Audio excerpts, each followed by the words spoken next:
va prendre le révérend Collins qui revient encore à la charge. Révérend Collins, une fois de plus, bonjour. Oui, Didier, excusez-moi d'être un peu gourmand ce matin. C'est parce que le sujet m'exige. Au fait que le Père soit béni, je voudrais dire à la... Est-ce que ce ne sont pas les hallucinations, ça?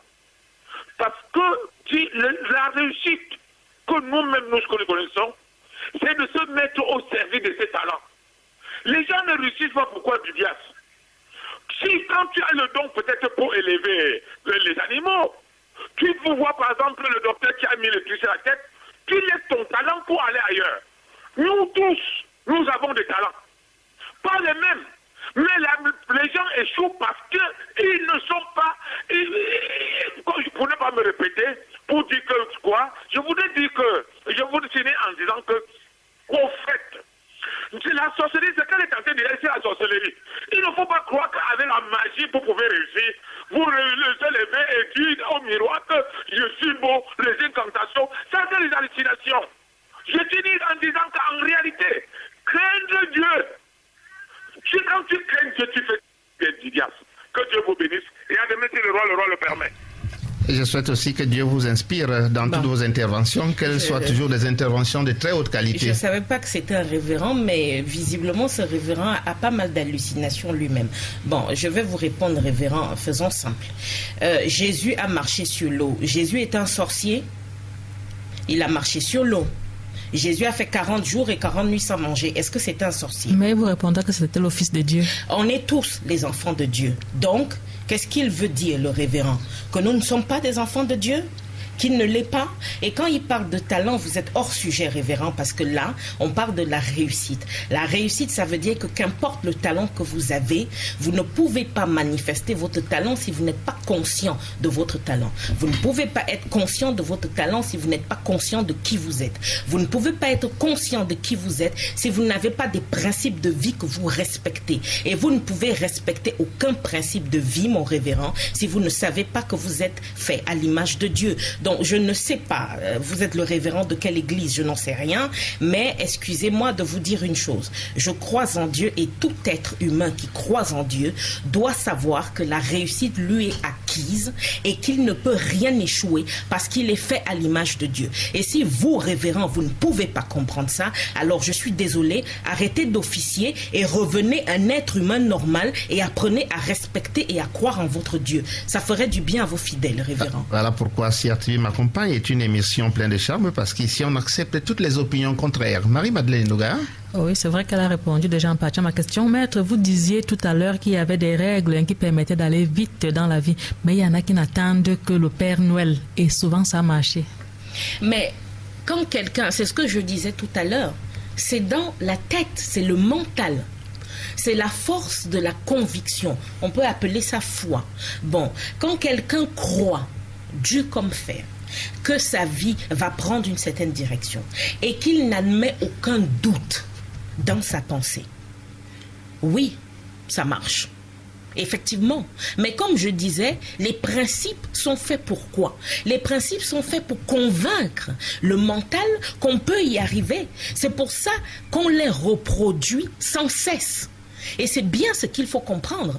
Si quelqu'un est capable, dans son esprit, d'être convaincu que tout lui réussit, et qu'il n'a jamais d'instant de doute. Il n'y a pas de moment où il se dit, mais peut-être que ça ne marchera pas. Peut-être, est-ce que vous vous rendez compte qu'il a été démontré avec clarté que tout être humain, la majorité, qui se prépare à créer un projet, commence d'abord par étiqueter les raisons qui vont faire en sorte que le projet ne marche pas.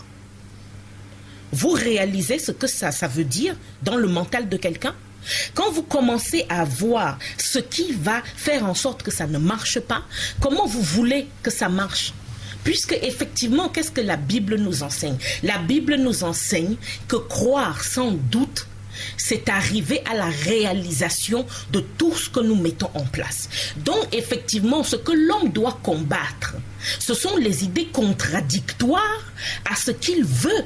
C'est pour ça que le choix et le but sont importants. Vous faites un choix. Votre choix, c'est quoi? C'est de réussir tout ce que vous entreprenez. Bien. Qu'est-ce que vous voulez entreprendre? But. Qu'est-ce que vous voulez? Construire une maison? Avoir un travail? Vous devez y croire. Dur comme fer, sans avoir aucun doute. Et la vie, son travail est de vous montrer des idées contradictoires pour vérifier effectivement que ce que vous dites croire, c'est vraiment la réalité. Plus vous tenez, plus rapidement vous y arrivez. Maître Dayem, je vais vous interrompre pour vous dire, en tout cas, certains le croient dur comme fer, que de par nos naissances, nos dates de naissance, certains éléments, le jour où nous sommes nés, etc., concourent à nous mettre sur les chemins du bonheur ou sur les chemins de la difficulté et même sur le chemin du malheur. Oui. Cela signifie qu'il y a une sorte de prédestination qui oriente certains beaucoup plus facilement vers le succès et puis d'autres qui doivent se battre très durement pour approcher le succès. D'accord. Bon, revenons à une réalité simple. La conviction est une habitude que l'on prend. C'est quoi quand quelqu'un essaye de vous convaincre? Le révérend a parlé de sorcellerie sans lui-même comprendre qu'on ne peut pas envisager, un esprit pur ne peut pas envisager la sorcellerie, il faut arrêter. Bon, donc, revenons à la réalité. Vous êtes né dans une famille, par exemple, où les gens échouent. Et on passe, depuis que vous êtes né, on n'arrête pas de vous dire que vous êtes dans une famille où tout le monde échoue, donc vous allez échouer. Vous allez échouer. Est-ce que c'est du fait de votre naissance? Puisque tout enfant qui vient au monde n'a aucune conscience des complications de la réalité. C'est un enfant. Si on lui apprend à réussir, il va réussir. L'enfant est une éponge jusqu'à ses 7 ans. L'enfant est conditionné par la réalité de sa famille et de son environnement. Ça veut dire que ce que vous mettez dans la tête d'un enfant jusqu'à ce qu'il a 7 ans, c'est ça qui risque c'est ça qu'on appelle, si vous voulez, la prédestinée. C'est ça qui va diriger le reste de sa vie. Ça veut dire que arrêtez, comme je disais au révérend tout à l'heure, arrêtez de projeter ce qu'il y a dans votre tête, dans la tête des autres. C'est ça le problème aujourd'hui. Donc, un enfant vient au monde. Laissez-lui découvrir sa propre réalité. Ça veut dire que quoi? Si vous, parents, ou vos frères, vous n'avez pas réussi ce que vous entreprenez, ayez au moins la confiance de vous dire qu'il est possible que lui réussisse. En plus simple, maître, je vais reprendre cette question en plus simple. Est-ce que vous êtes convaincu, vous acceptez, vous pensez un tant soit peu comme certains, que l'association du jour, non, du mois, non, de l'année, non, de naissance peut avoir quelque influence sur un individu? Du tout. La preuve, je suis né moi, à un moment donné, on m'a dit qu'à cause de ma naissance, les astres ont dit que ça va faire que, et je n'ai jamais vécu quoi que ce soit de ce qu'on m'a prédit. Donc, chacun crée sa propre réalité et son propre univers. Il faut arrêter de penser à la destinée, à l'obligation. Si vous voulez être obligé, vous allez l'être. C'est un choix. Hein? Il faut arrêter de mettre... Le problème, c'est qu'aujourd'hui, tout le monde veut mettre la responsabilité de ses actes sur quelqu'un d'autre, sur la malchance, sur la chance, sur la famille, sur le voisin qui a le serpent dans les toilettes et le machin et tout le reste. Le malheur, c'est l'autre. Voilà, il faut arrêter. Il faut arrêter ça. On est des êtres faits à l'image de Dieu. Respectons notre déité et croyons en notre succès. C'est tout ce qu'on a à faire. Quels que soient les talents d'ailleurs, ils vont s'exprimer ensuite. Merci. Merci à Maître Dayem Kaya qui vient apporter beaucoup de chaleur dans les cœurs de tous ceux-là qui attribuent leurs échecs aux autres. Vos échecs, vos réussites ne dépendent que de vous-même. Il n'y a pas de prédestination à la malchance. Il n'y a pas de gens nés pour être heureux et d'autres nés pour être malheureux. Je pense, Maître, que c'est ainsi que nous devrions conclure. Oui. Exactement, vous avez tout dit, je crois que je n'ai rien d'autre à ajouter. Merci maître. Nous vous retrouverons certainement sur ces mêmes antennes la semaine prochaine pour aborder un autre sujet. Cette fois-là, nous essaierons d'aborder d'autres problèmes. On va parler d'argent, maître. On va parler d'argent la semaine prochaine. Les secrets pour ne jamais manquer d'argent, ça paraît assez bizarre, mais nous en parlerons. Des secrets pour résoudre les disputes d'argent dans le couple. On commencera par parler de ces petits secrets pour résoudre les disputes d'argent dans le couple.